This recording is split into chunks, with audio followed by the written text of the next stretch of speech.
10 సార్లు పిలిస్తే ఒకసారి కష్టం. వివిధ రాష్ట్రాల్లో వివిధ దేశాల్లో ఉన్న వాళ్ళందరినీ చేసిన విద్యార్థి చంద్రశేఖర్కు ధన్యవాదాలు.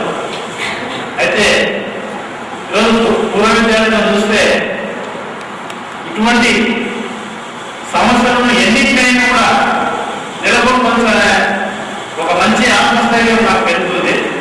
అయితే ఇంత మంచి విద్యార్థులకు విద్యించే ఈ ఆలయాలకు నేను సాయంకాలంలో నేను ఒక పాఠశాల నెలకొల్పిన. అయితే సంస్థ నుండి బయటికి కూడా సమాజ నిర్వహణ ప్రదర్శిస్తున్న ఆచార్య బంధువులకు, ఇప్పుడు ప్రస్తుతం పనిచేస్తున్న ఆచార్య బంధువులకు, 91-2000 విద్యార్థులకు సంబంధించిన విద్యార్థులకు ఆశీస్సులు. చంద్రశేఖర్ విద్యార్థి క్లబ్ విద్యార్థులకు సంబంధించిన కార్యక్రమం జరపాల్సి ఎన్నో కావాలంటే ఇది చాలా మంచి కార్యక్రమం, మానవ ఎప్పుడు కూడా ఉంటుంది అని చెప్పి చెప్పడం జరిగింది. ప్రాంతాలతో కూడా మాట్లాడడం జరిగింది. అలాగే అన్నయ్య నాగేశ్వరంతో మాట్లాడి ఈ కార్యక్రమాన్ని నిర్వహణ చేయడం జరుగుతున్నది. విద్యార్థులు మాట్లాడుతూ వాళ్ళ యొక్క అనుభవాలు ఒక ఆసక్తిని చెప్పడం మాకు అదే సార్ 25 సంవత్సరాలు పనిచేస్తున్నాం. 30, 40, 50 సంవత్సరాలు పనిచేస్తాం. శక్తి మాకు ఆ శక్తి సరస్సు మాకు ఇస్తుంది. మీరు ఇప్పుడు ఒక్కొక్క ఆచార్య గురించి ఒక్కొక్క మాట ఉంటే దాని ఇంకా పనిచేస్తాం అనేక వేల మంది తయారు చేస్తున్నాం.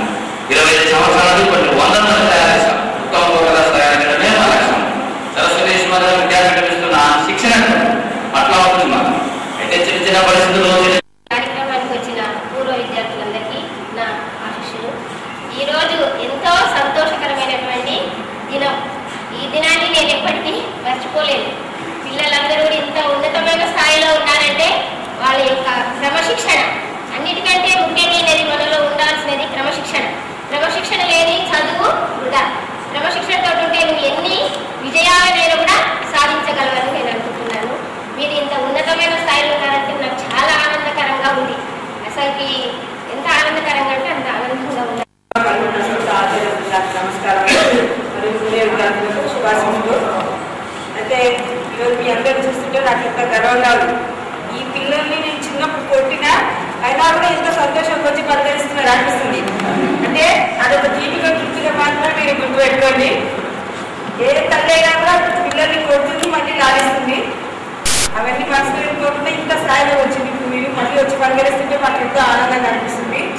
అయితే ఇక్కడ నేర్చుకున్న విషయాలన్నీ మీలోనే దాచుకోకుండా అందరికీ ఇక్కడ ఉన్న సంప్రదాయ సంస్కృతి భక్తి విషయాలన్నీ కూడా పిల్లలకు తెలియజేస్తూ మీ పిల్లల్ని కొన్ని కారణాల వల్ల తెలుగు మీడియంలో జాయిన్ చేయకపోవచ్చు, శిశుమంలో జాయిన్ చేయకపోవచ్చు. కానీ మీ పిల్లలు అందరూ మా పిల్లలు మా మనమందరూ ఇక్కడే జాయిన్ చేస్తారు. అటువంటి అవకాశం అందరికీ రాకపోవచ్చు. కానీ మీరు నేర్చుకున్న సంస్కృతి సంప్రదాయాలను మీ పిల్లలకి అందజేస్తూ ముందు తరానికి ఈ విషయాలన్నీ కూడా గుర్తు చేస్తారని ఆశిస్తూ మంచి స్థాయిలో ఉన్నట్టు ఆనందిస్తూ ఈ కార్యక్రమానికి ఆహ్వానించిన మీరందరూ కూడా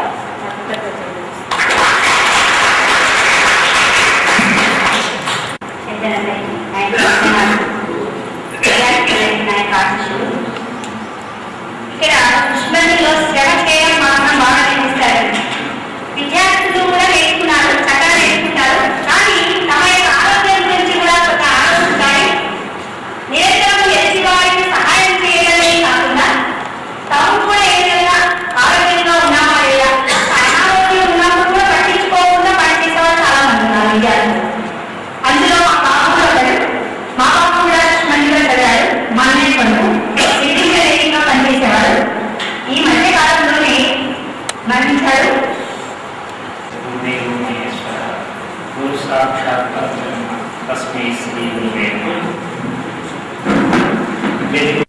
వచ్చినటువంటి సోదర సోదరి ఆచార్య వర్గులకు మనసులు, ఉపస్థితులైనటువంటి పూర్వ విద్యార్థులకి శుభాశిష్యులు, శుభాకాంక్షలు.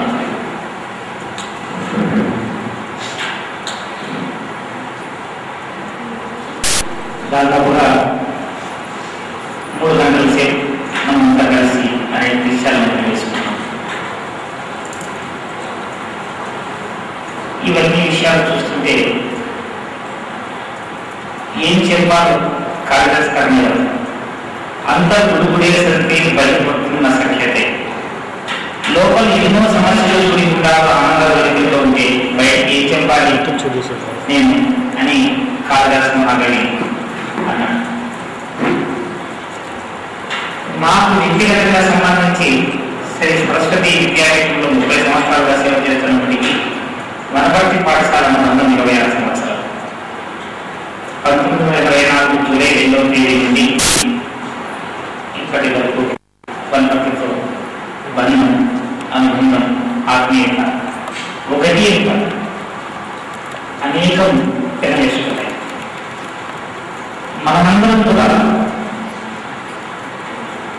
సరస్వతి వనపర్తి విద్యార్థులం మాత్రమే కాదు, మనందరం ఒక ఉన్నతమైనటువంటి లక్ష్యం కోసం ప్రారంభించిన సంస్థలో విద్యని ఆర్జించినటువంటి విద్యార్థులు, సంస్థ కోసం కృషి చేస్తున్నటువంటి కార్యకర్తలు. 1952వ సంవత్సరంలో గురూజీ గారు గోరఖ్పూర్ ఉత్తరప్రదేశ్లో మొట్టమొదటి సరస్వతి విశ్వవిద్యాలయాన్ని ప్రారంభించడానికి ఈ దేశంలో పాఠశాల లేకుంటే ఈ దేశంలో చదువు చెప్పేవాళ్ళు ఎవరు లేరు అని వస్తుంది. ఈ సంస్కృతి సంప్రదాయాలకు అనుగుణమైనటువంటి మన లక్ష్యాన్ని భారతదేశానికి స్వతంత్రం వచ్చి 5 సంవత్సరాలు గడిచినప్పటికీ కూడా దేశ అవసరాల గురించి యువకులు తయారయ్యే విద్య లేదు. కాబట్టి అటువంటి విద్యా సంస్థని స్థాపించాలి ఉద్దేశించిందని 1952లో గోరఖ్పూర్లో గురూజీ గారు మొట్టమొదటి శిశు మందిరాన్ని స్థాపించారు. ఆ తరువాత చిన్న మరి ఈ పాఠశాలకు భౌతిక వనరులు కావాలంటే ఎవరు చేయాలి? మన తాత ముత్తాతలు కట్టించినటువంటి ఇల్లు లేకపోతే గొట్టమో ఉన్నది. మనం ఒక స్థిరత్వం వచ్చిన తర్వాత దాన్ని సమూలంగా తీసేసి ఒక చోట కలిపి ఉదయం కార్యక్రమం అంతా కూడా అనేక కలిసింది. ఇటువంటి కార్యక్రమాలు సంబంధించి మరింత ఉత్సాహంగా ప్రసాదిస్తూ ఈ అవకాశం ఇచ్చినటువంటి విద్యార్థులందరికీ రెండు ఆచార్యులు ఎందుకంటే 2 సంవత్సరాలకు ఒకసారి మాట్లాడుతున్న విద్యార్థులతో వాళ్ళ కమ్యూనికేషన్ లేదు. మీరు ఒక నోట్ తయారు చేసి ఇటు వచ్చిన విద్యార్థులకి కనీసం వాళ్ళకి 1 నిమిషం కేటాయించి వాళ్ళకి టెస్ట్లో తీసుకుని వాళ్ళు మంచి రెస్పాన్స్ ఇచ్చేవాళ్ళు. బయట చేసుకున్న కార్యక్రమాలు హాల్ తీసుకోవడం 3 రూపాయలు. ఇప్పుడు మేము తీసుకున్నాం అన్ని స్కూల్ వాళ్ళు ఆ డబ్బులు మేము స్కూల్ ఇచ్చేస్తాం. కాబట్టి వచ్చిన ప్రతి పూర్వ విద్యార్థులు మీరు ఒక లిస్ట్గా తయారు చేసి మాకు ఇచ్చే. ఇప్పుడు అంటే మా సీనియర్స్తో మాకు పరిచయాలు లేదు.